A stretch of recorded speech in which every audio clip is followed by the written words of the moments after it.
सदर आरिफ अलवी और वज़ीर आज़म इमरान खान ने नामुंतखब अमरीकी सदर जो बाइडन को मुबारकबाद पेश की। अपने पैगामात में कहा, पाक अमरीका दोस्ती के फ़रोग़ और अफ़गानिस्तान में क़याम अमन के लिए जो बाइडन के साथ काम जारी रखेंगे। सदर मुमलिकत आरिफ अलवी ने कहा, पाकिस्तान अमरीका के साथ तवील मुद्दती दोस्ती जारी रखने और बावक़्क़ार ताल्लुकात का ख्वाह है। उन्होंने नायब सदर कमला हैरिस को भी कामयाबी पर मुबारकबाद दी। वज़ीर आज़म इमरान खान ने इंतखाबात में कामयाबी पर जो बाइडन और कमला हैरिस को मुबारकबाद दी। ट्वीट में कहा, करप्ट रहनुमाओं की जानिब से कौमी दौलत छुपाने और टैक्स चोरी के गैर कानूनी ठिकानों के खात्मे के लिए नई अमरीकी क़यादत के साथ काम करने का ख्वाह हूँ। अफ़गानिस्तान समेत खित्ते में अमन के लिए भी हम अमरीका के साथ काम जारी रखेंगे। अमरीकी सदर डोनाल्ड ट्रंप की एडवाइजरी कमेटी के रुकन तलत रशीद का कहना है कि सदारती इलेक्शन में कई हलकों पर ट्रंप को तहफ़्फ़ुज़ात थे। मुतनाज़ हलकों पर ट्रंप को शिकायत है, जिसके लिए अदालत जाएंगे। उनका कहना था कि हार के बावजूद ट्रंप सियासत नहीं छोड़ेंगे, जो बाइडन को टफ टाइम देंगे। जो हुई थी बाद में डंप वोट कर दिए गए थे। कुछ जगह जो है जो वोटिंग हुई थी उसके अंदर वो मार्कर के साथ क्या कहते हैं वोट डाले गए थे, उनको दिए पेन को नहीं। तो ये काफ़ी चीज़ें जो हैं ये मुतनाज़ थी जिसमें ट्रंप को शिकायत थी। हालांकि देखिए ट्रंप ने कोई ज़्यादा फर्क नहीं था, 69 मिलियन वोट जो है ट्रंप ने फिर भी लिए थे। तो इस वजह से जो है वो ये कह रहे हैं कि इलेक्शन शफाफ होने चाहिए। और जो डोनाल्ड ट्रंप साहब हैं वो कह रहे हैं ठीक है, मैं इसके लिए कोशिश करूँगा कोर्ट में जाने के लिए, विच मेक सेंस। लेकिन हो सकता है कि बाद में वो कंसीड कर दें, क्योंकि यहाँ का जो जुडिशल सिस्टम जो है वो बहुत ही स्ट्रॉन्ग है। तो जब तक कि कोई ज़्यादा वाज़े गलतियाँ नज़र ना आए, आई डोंट थिंक कि कोर्ट भी इतना टाइम ज़ाया करेगा इसके ऊपर। तो ट्रंप साहब जो है वो पिक्चर में रहेंगे और वो दोबारा लड़ेंगे 2024 में, क्योंकि 4 साल का होता है अर्सा। और ट्रंप जो है वो अपने आप को स्ट्रॉन्ग रखेंगे। ठीक है, वो हार कंसीड कर भी जाएंगे, लेकिन वो आप क्या कहते हैं हटेंगे नहीं। वो उनके बयानात आपको आते रहेंगे और लोग भी उनको याद करते रहेंगे। जो भी उन्होंने काम किया है इस मुल्क के लिए वो सारा सामने आएगा और उसकी उनकी पूरी स्ट्रॉन्ग टीम है। बल्कि रिपब्लिकन ने तो 4-5 सीट जो है कांग्रेस में भी ले ली हैं और सेनेट में भी उनकी मेजॉरिटी रहेगी। और बाइडन को थोड़ा सा मसला होगा बिल पास करवाने में, क्योंकि अगर सेनेट की मेजॉरिटी है और सेनेट का चेयरमैन जो है वो रिपब्लिकन है, तो वो बाइडन को ज़्यादा क्या कहते हैं काम करने नहीं देंगे, उनको टफ टाइम देंगे। जो बाइडन का अमरीकी सदर मुंतखब होना पाक अमरीका ताल्लुकात के लिए खुशाइंद होगा। अमरीकी डेमोक्रेट पार्टी के रहनुमा ताहिर जावेद ने समाज से गुफ्तगू में कहा, जो बाइडन अच्छी पॉलिसियों पर डिप्लोमेसी से काम करेंगे, ट्रंप को शिकस्त तस्लीम करने में वक्त लगेगा। यूएस पाकिस्तान रिलेशन बिल्कुल बेहतर होगा कि आप किसी प्रेसिडेंट से बात कर रहे होंगे, आप किसी ऐसे शख्स से बात कर रहे होंगे जो आपके साथ पॉलिसीज के ऊपर और स्ट्रेटेजी के ऊपर और आपके गिव और टेक के ऊपर काम करेगा, आपके डिप्लोमेसी के साथ काम करेगा। आप किसी नॉनसेंस आदमी के साथ गुफ्तगू नहीं कर रहे होंगे। जो बात होगी वो आगे बढ़ेगी, वो ऐसा नहीं होगा कि सर्कल बनते रहेंगे। तो इसलिए रिलेशनशिप नॉट फॉर पाकिस्तान, हर मुल्क के साथ बेहतर होने जाएगा। हल्फ जो है वो जनवरी 20 इनॉग्रेशन होगी और उसके अंदर हल्फ उठाया जाएगा। हाँ, एक और रवायत शायद उसमें गंदी रवायत पड़े कि शायद प्रेसिडेंट ट्रंप उसमें शामिल ना हो, ये नजर आ रहा है। लेकिन मैं समझता हूँ कि उस वक्त तक हालात काम डाउन हो चुके होंगे, इनको एहसास हो चुका होगा। ये एक ऐसे शख्स हैं जिनको अपनी शिकस्त तस्लीम करने के लिए टाइम लगेगा। 77 बरस के जो बाइडन अमेरिका के नायब सदर रह चुके हैं। उन्होंने शदीद ज़ाती सदमों को सियासी अज़ाइम के आड़े नहीं आने दिया। अमरीकी बाशिंदों को एक लड़ी में पिरोने के ख्वाब ने तकरीबन निस्फ सदी बाद उन्हें सदारत की कुर्सी पर बराजमान कर ही दिया। जो बाइडन के सियासी सफर पर ये रिपोर्ट। अमेरिका भर में जो बाइडन के हामी जश्न मना रहे हैं। डेमोक्रेटिक उम्मीदवार की जीत पर CNN के सियाफाम सहाफ़ी आपदीदा हो गए। कहा, अब अमेरिका में मुसलमान हो या कोई और, हर कोई सुख का सांस ले सकेगा। मोहलिक मर्ज कोरोना वायरस की बात करें, जिसकी दूसरी लहर में मुतासरा मरीजों की हलाकत दिन ब दिन बढ़ रही है।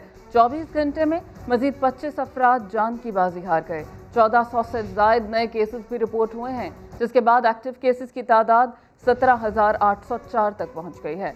National command and operation centre के मुताबिक 24 घंटे में 32,000 से ज्यादा कोरोना टेस्ट किए गए, जिनमें से 1436 टेस्ट मुस्बत निकले हैं। जबकि मजमूई अमवात की अगर बात करें तो उनकी तादाद 6,968 हो गई है। इस वक्त मुल्क भर में 148 मरीज वेंटिलेटर्स पर मौजूद हैं। NCOC के आदाद-ओ-शुमार के मुताबिक मार्च से अब तक मुल्क में 3,18,417 अफराद ने कोरोना वायरस को शिकस्त दी। कोरोना के बढ़ते केसेस के बायस इस्लामाबाद के 5 सेक्टर्स में स्मार्ट लॉकडाउन का फैसला कर लिया गया है, जिसके लिए डिस्ट्रिक्ट हेल्थ ऑफिसर ने DC इस्लामाबाद को मुरासला जारी कर दिया है। मजीद बात करेंगे समा की नुमाइंदा अरहम खान से। अरहम, कौन कौन से इलाके बंद होंगे? जी बिल्कुल शाहजेब, इस्लामाबाद में कोरोना की दूसरी लहर शिद्दत इख्तियार कर गई है। 5 सेक्टर्स को सील करने का फैसला कर लिया गया है। इन सेक्टर्स में G62, G104, G91, I84, I83 sectors जो हैं वो शामिल हैं। जिला महकमा सेहत की जो टीमें हैं वो इन सेक्टर्स में कोरोना टेस्ट भी कर रही हैं, रैंडम सैंपलिंग ली जाएगी। और इन सेक्टर्स को इस वजह से सील किया गया है क्योंकि यहाँ पर कोरोना केसेस के ज्यादा जो केसेस हैं वो सामने आए थे। और ये तकरीबन इस्लामाबाद का जो ये सब सेक्टर्स हैं ये 10 किलोमीटर का एरिया बनता है। और यहाँ पर जो जिला इंतजामिया की टीमें हैं वो पहुँच गई हैं, बहुत मुतहरिक हैं और लोगों को भी ये कहा है कि आप हमारे साथ ताउन करें ताकि जो कोरोना का फैलाव है वो इस्लामाबाद के दूसरे सेक्टर्स में ना हो सके। जी ठीक है, कोरोना का फैलाव रोका जा सके। अरहम खान, बहुत शुक्रिया आपका। पाक सरजमीन पार्टी आज कराची के बाग जिना ग्राउंड में पार शो करने जा रही है। जलसे की तैयारियों के हवाले से जानते हैं खुर्शीद आलम की इस रिपोर्ट में। कराची के बाग जिना में पाक सरजमीन पार्टी करेगी अवामी ताकत का मुजाहरा। शुरका के लिए 50,000 से जायद कुर्सियां लगा दी गईं, जबकि 120 फीट चौड़ा और 40 फीट ऊंचे स्टेज की तैयारी आखिरी मराहिल में है। पार्टी सदर अनीस कायम खानी कहते हैं बात होगी शहर कायद की। मुल्क के मुआशी हब की तबाहाली का कौन जिम्मेदार है, अवाम को बताया जाएगा। ये आज का जलसा PSP का जलसा नहीं है, ये आज का जलसा मुस्तफ़ा कमाल का जलसा नहीं है, ये कराची वालों का जलसा है। मुझे इस बात से गर्ज है कि मेरे बच्चों को पीने का पानी नहीं मिल रहा। मुझे इस बात से गर्ज है कि मेरे बच्चे स्कूल नहीं जा रहे। मुझे इस बात से गर्ज है कि जब बारिश होगी तो मेरे बच्चे करंट से मरेंगे, घर का फर्नीचर तबाह बर्बाद हो जाएगा। कोई मनसूबाबंदी नहीं की। MQM रहनुमाओं की वतन वापसी के बारे में उनका कहना था कि आज सिर्फ कराची की बात की जाए। इधर तो जिए पाकिस्तान और जिए कराची की बात हो रही है। अभी तो लसानी सियासत के बजाय आज इंशाल्लाह आप देखेंगे पूरे कराची भर के हर लसानी इकाई यहाँ मौजूद होगी। पाकिस्तान की बात करें, कराची वालों की बात करें, इधर उधर की बात ना करें, अभी तो छोड़ दें। PSP जलसे का आगाज शाम 4 बजे होगा, जिसमें मुस्तफ़ा कमाल अहम ऐलानात भी करेंगे। कैमरामैन आतिफ कुरैशी के साथ खुर्शीद आलम, समा, कराची। इसी पर ही मजीद बात करेंगे समा के नुमाइंदे खुर्शीद आलम से। खुर्शीद, बताएगा इस वक्त जलसा गाह की क्या सूरत हाल है? जहाँ बिल्कुल ठीक 3 हफ्तों के बाद पाक सरजमीन पार्टी बाग जिना में एक बार फिर आज अपनी सियासी क़ुव्वत का मुजाहरा करने जा रही है। PDM के जलसे के बाद 3 हफ्ते के बाद यहाँ पर एक बार फिर सियासी गहमा गहमी देखने में आ रही है। 2-3 दिन से खासा जोश व खरोश पाया जा रहा था जलसे की तैयारियों के हवाले से। पूरे शहर में PSP के परचम, बैनर्स जो थे वो आवेज़न किए गए थे। जलसे की तैयारियों को आखिरी शक्ल दी जा रही है। 3D स्टेज बनाया गया है। 120 फुट लंबा, 40 फुट चौड़ा और 40 फुट ऊंचा ये स्टेज है। और सबसे अहम बात है कि जलसे की जो बाकायदा कार्रवाई है उसका आगाज़ तो 4 बजे से कहा गया है, लेकिन जो जलसे गाह की तैयारियाँ उससे लग ऐसा रहा है कि जलसे की बाकायदा कार्रवाई मगरिब की नमाज के बाद शुरू हो सकेगी। जी ठीक है, खुर्शीद आलम तफसीलन आगाह किया, बहुत शुक्रिया आपका। खैबर पख्तूनख्वा का रुख करें। खैबर पख्तूनख्वा हुकूमत ने सेहत सहूलत प्रोग्राम की सूबे भर तक तौसी कर दी है, तहम मरीजों को अब भी इलाज में मुश्किलात का सामना है। पेशावर से रहम यूसुफजई की रिपोर्ट में देखिए। कोहाट से ताल्लुक़ रखने वाले 22 साला शफीकुद्दीन, जो कैंसर जैसे मोजी मरज़ के इलाज मालजे के लिए पेशावर के खैबर टीचिंग अस्पताल में ज़ेर इलाज है। महदूद वसाइल के बायस शफीकुद्दीन सेहत सहूलत कार्ड पर अपना इलाज मालजा करा रहा है। शफीकुद्दीन के मुताबिक सहूलत कार्ड है तो बड़े फ़ायदे की चीज़, लेकिन इसके इस्तेमाल में पेचीदगियों के बायस इन्हें मसाइल का सामना करना पड़ा। मेरा इलाज बड़ा है, मेरा कैंसर है मुझे।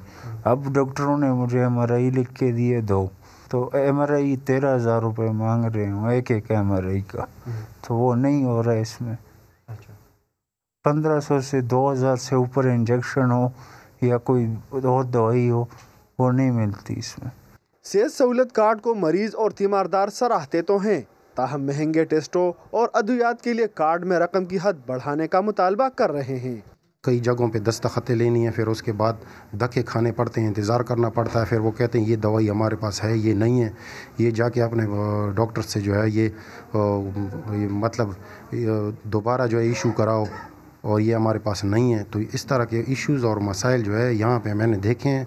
सेहत सहूलत प्रोग्राम के तहत एक ही ख़ानदान को सालाना 10 लाख तक इलाज मुमकिन है, जो ख़ानदान के तमाम अफराद पर तकसीम किए गए होते हैं। हुकूमत ने आवाम की मुश्किलात को ख़त्म करने के लिए कौमी शनाख्ती कार्ड को ही सेहत सहूलत कार्ड करार दिया है, मगर इस सहूलत से फ़ायदा उठाने में पेचीदगियाँ और मुश्किलात अब भी हैं, जिसे दूर करने की ज़रूरत है।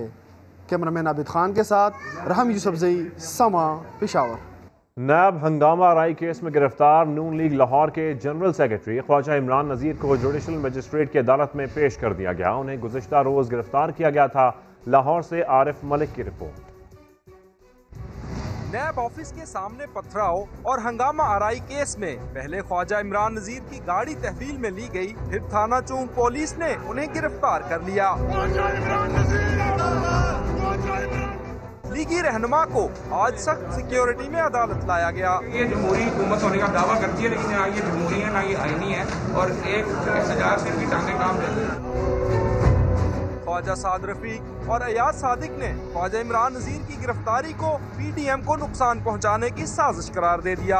कि जो भी हुकूमत ये काम करती है वो खुद ही एक्सपोज होती है, और मैं बिल्कुल ये कहता हूँ कि इस हुकूमत की टांगें भी कांप रही हैं, हाथ भी लरज रहे हैं, दिल भी डूब रहा है, और इस हुकूमत के माथे पे पसीना भी है।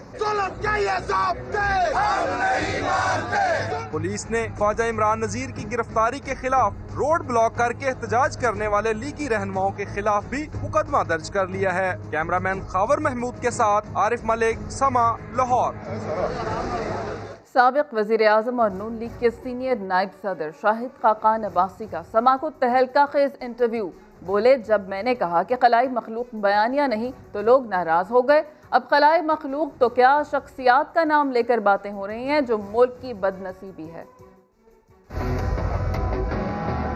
खलाई मखलूक आप लास्ट टाइम आप मैंने कह दिया आपके प्रोग्राम पे कि वो हमारे बयानिए में नहीं था, बहुत से लोग मुझसे नाराज हुए। उसमें खलाई मखलूक भी आ जाती है, महकमा ज़राअत भी आ जाता है। अब वो सारे खत्म हो गए, अब बात सीधी हो गई है। मैं आपको हकीकत से कहता हूँ, ये बदनसीबी है मुल्क की, ये बातें यहाँ तक नहीं पहुँचनी चाहिए। ये लीडरशिप का फेलियर है, चाहे वो अस्करी लीडरशिप हो चाहे वो सिविलियन लीडरशिप हो। ये इमरान खान की हुकूमत है, इसका नतीजा अच्छा नहीं निकलेगा। प्राइम मिनिस्टर साहब खुद कह चुके हैं कि अगर मेरी बात नहीं मानी जाएगी तो मैं निकाल दूंगा। तो अगर उन्होंने ये नहीं करवाया फिर उनको पूछना चाहिए, जिम्मेदारी तो उनकी है ना। एक्सटेंशन और बाजवा साहब का ताल्लुक नहीं है। बात आ गई पार्लियामान में, पार्लियामान में जब बात आ गई, फौज को एम्बेरस नहीं करना चाहिए और फौज को भी वो काम नहीं करना चाहिए कि कोई मौका आए उसकी एम्बेरसमेंट का। ये एक बाहमी रिश्ता होता है, सिविल मिलिट्री रिलेशनशिप जिसे कहते हैं, उसके अंदर ये मामला कायम रहता है। ये खुफिया रिलेशनशिप नहीं है, लेकिन ये हमेशा एतमाद की रिलेशनशिप रहती है। मुस्तकबिल में इसको वापस इस कानून को अमेंड करने की जरूरत महसूस होगी और आप देखेंगे फौज की दरख्वास्त पे पार्लियामान करेगा। इसलिए एक इबहाम पैदा हो गया। जो अस्करी इदारे होते हैं ये इबहाम में डील नहीं करते। हमारे मुल्क में कब मार्शल लॉ का खतरा नहीं होता। ये सियासी और अस्करी क़यादत की जिम्मेदारी है कि बात वहां तक ना पहुंचे। खतरा उस वक्त होता है जब एतमाद खत्म हो जाए। आज खतरनाक सिचुएशन है, एतमाद की फिजा में बहुत हद तक कमी वाक़या। जब भी ऐसे मामलात हों, ये इब्तदा होती है और खतरे की। जब अस्करी क़यादत ये समझे कि ये सियासतदान जो हैं ये मुल्क को तबाह कर रहे हैं, या सियासतदान हैं वो ये समझे कि अस्करी क़यादत जो है वो आइन को तोड़ रही है, वो मुल्क को तबाह कर रही है। जब ये हमेशा हर चीज़ बातचीत से हल होती है, बंदूक की गोली से मामला हल नहीं होता, IG को उठाने से नहीं होता। मैंने उनको वार्निंग दी थी, मैंने कहा अगर आप वोट नहीं देंगे तो निकाल दो। मैं कहा पार्टी का सीनियर नायब सदर हूं, मेरे पास इख्तियारात है। और फिर उनसे फैटफ को मैंने वोट दिलवाया। मैं जॉइंट सिटिंग में आए थे ना, तो आए, असर होता है इन बातों का। अच्छा हुआ कि रेजिस्ट नहीं किया। अगर वफाक और सूबे के दरमियान गोली चल जाती फिर क्या होता। दीगर खबरें शामिल करें और आपको बताएं, पेशावर में 11वीं विंटेज एंड क्लासिक गाड़ियों की नुमाइश हो रही है। इस मौके पर मुख्तलिफ मॉडल्स की गाड़ियां शहरियों की दिलचस्पी का मरकज़ हैं। वहाँ क्या सूरत हाल है, जानते हैं समा के नुमाइंदे रहम यूसुफजई से। जी रहम।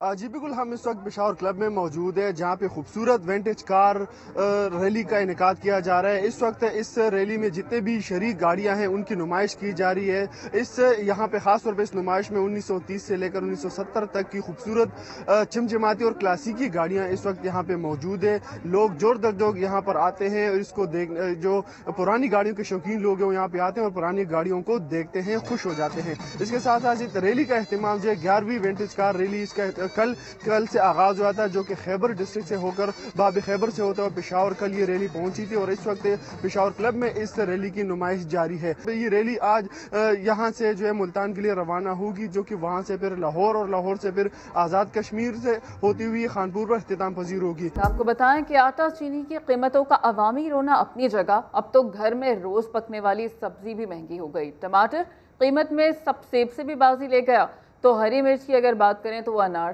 से भी महंगी हो गई है। आपको बताएंगे वहाब कामरान। देखिए जी, अमूमन यही होता रहा है कि फल हर दौर में ही सब्जियों से महंगे हमने देखे हैं अपनी लाइफ में कम से कम, लेकिन आजकल सूरत हाल बिल्कुल उलट हो चुकी है। सब्जियां महंगी हैं, जबकि कई फल ऐसे हैं जो पहले बहुत महंगे हुआ करते थे, गरीब नहीं खा सकता था। आज वो फल उन सब्जियों से सस्ते मिल रहे हैं। इस वक्त हम इस्लामाबाद के सेक्टर G10 में सस्ते बाज़ार में मौजूद हैं। यहाँ की निर्ख में आपको बताता चलूँ, टमाटर जो हैं वो सेब से महंगे मिल रहे हैं इस बाज़ार में। इसी तरह जो टींडे हैं वो केले से भी महंगे हो चुके हैं, यानी कि केला अब टींडे से सस्ता है। इसके अलावा मैं बताऊं कि जो हरी मिर्च है वो अनार से महंगी हो चुकी है। कीमत क्या है मैं आपको बताता चलूं। इस वक्त टमाटर 140 रुपए किलो हैं, हरी मिर्च 240 से 280 रुपए किलो इस वक्त बाज़ार में मिल रही है। मटर 178 रुपए, अरवी 90 रुपए, टिंडा भी इस वक्त 80 से 90 में मिल रहा है। बंद गोभी 120 रुपए, आलू 80, प्याज 80 और अदरक 624 रुपए किलो, लहसुन 188 रुपए किलो। यूँ कहा जाए कि फल सस्ते हैं और सब्जियां गरीब आदमी की पहुंच से दूर हो चुकी हैं, ये गलत नहीं होगा। लोगों से हमारी बात हुई है, उनका कहना है कि मजबूरी है, अब हांडी में सेब या अनार तो पका नहीं सकते, जाहिर है टींडा, करेले, भिंडी और दीगर जो सब्जियां हैं वही पकाई जा सकती हैं। तो इस बात पर वो तशवीश का इजहार कर रहे हैं कि महंगाई बहुत हो चुकी है और हुकूमत को थोड़ा सा कीमतों में कमी के हवाले से इकदाम करने चाहिए। वहाब कामरान ने इससे मुतालिक बताया। बात करेंगे लाहौर के सहूलत बाजार की, जहां अशिया मार्केट रेट से कम तो हैं मगर फिर भी शहरी खुश नहीं है। इसकी वजह क्या है, समा की नुमाइंदा सिद्रा गयास से जानते हैं। सिद्रा बताइएगा।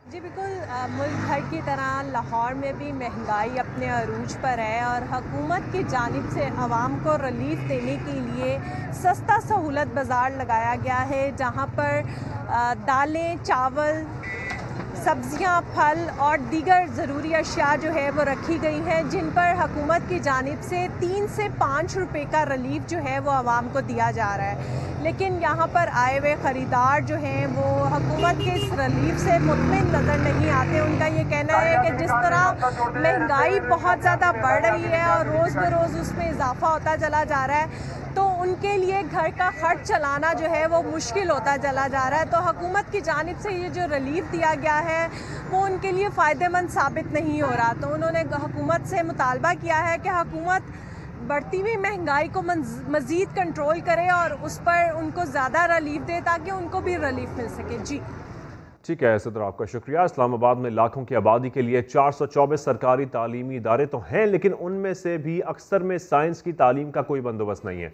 फराह रबानी की रिपोर्ट देखिए। मुल्क का दारुल हुकूमत इस्लामाबाद दूर अफ्तादा इलाकों के बासियों की नज़र में हर सहूलत से आरास्ता शहर, लेकिन दूर के ढोल सुहाने। हकीकत क्या है, इख्तिदार के ऐवानों के पहलू में बसने वाले सैदपुर के इन बच्चों की जुबानी सुनिए। इस्लामाबाद के बासी होने के बावजूद साइंस की तालीम जिनके लिए ख्वाब है। मैं डॉक्टर बनना चाहता था, मैंने इसीलिए 8 क्लास में नंबर भी अच्छे लिए, लेकिन इधर साइंस नहीं थी, मुझे मजबूरन छोड़ के जाना पड़ा इधर से। यहाँ पे टीचर्स जो हैं वो अपॉइंट किए जाएं, यहाँ पे साइंस की लैब्स हों ताकि यहाँ के बच्चे भी जो साइंस की फील्ड में वो जो बनना चाहते हैं वो बन सके। इस्लामाबाद की आबादी बढ़ते बढ़ते 4 गुना हो गई, मगर 25 बरस कबल भी 424 तालीम इदारे थे। आज भी इनकी तादाद वही की वही। इनमें से भी अक्सर में साइंस टीचर मौजूद नहीं। पिछले 10 सालों में हमारे पास कोई नई रिक्रूटमेंट जो है वो नहीं हुई है। आखिरी जो बार हमारे पास जो टीचर्स आए थे वो 2009 में आए थे और उसके अंदर जो उनकी मिनिमम क्वालिफिकेशन थी वो ग्रेजुएशन थी, इधर BA और BSc। स्कूल्स इंतजामिया और फेडरल डायरेक्टरेट ऑफ एजुकेशन इस मसले से आगाह तो हैं, मगर हल दोनों के पास कोई नहीं। कैमरामैन सैयद वाजिद अली के साथ फरा रब्बानी, समा, इस्लामाबाद। अब आपको मिलवाते हैं लाड़काना की एक ऐसी खातून से जिनकी जिंदगी की गाड़ी एक कश्ती पर चल रही है। 7 दहाइयों से दरियाए सिंध की मौजों के दरमियान रहने वाली आलिमा बीबी का गुजर बसर कैसे होता है, देखते हैं नबी लाड़ की रिपोर्ट में। नौडेरों से 5 किलोमीटर दूर दरियाए सिंध में जाल डालकर मछली पकड़ते और इसी से गुजर बसर करते हुए 70 साल गुजर गए। माजूर शौहर के साथ कश्ती में रहने वाली आलिमा बीबी अपने अनोखे रोज़ो शब से मुतमईन है।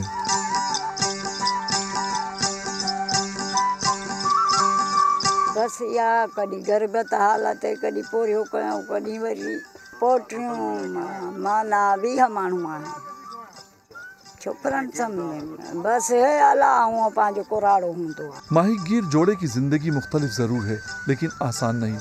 अपनी पैदाइश से लेकर जिंदगी के इस मुकाम तक आने में आलिमा बीबी को अक्सर औकात चैलेंजेस का सामना रहा। ये बस बेड़ी मिल क्या था बस हित बोडू बटे पाँच उम्र में 3 बोडियूं ॾिठियूं बस हाँ बोड में माण्हू बचाए।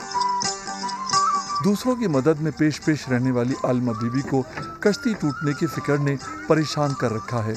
माहीगीर खातून ने जिले इंतजामिया से मसला हल करने की अपील की है। नवेद लाड़क, समा, लाड़काना।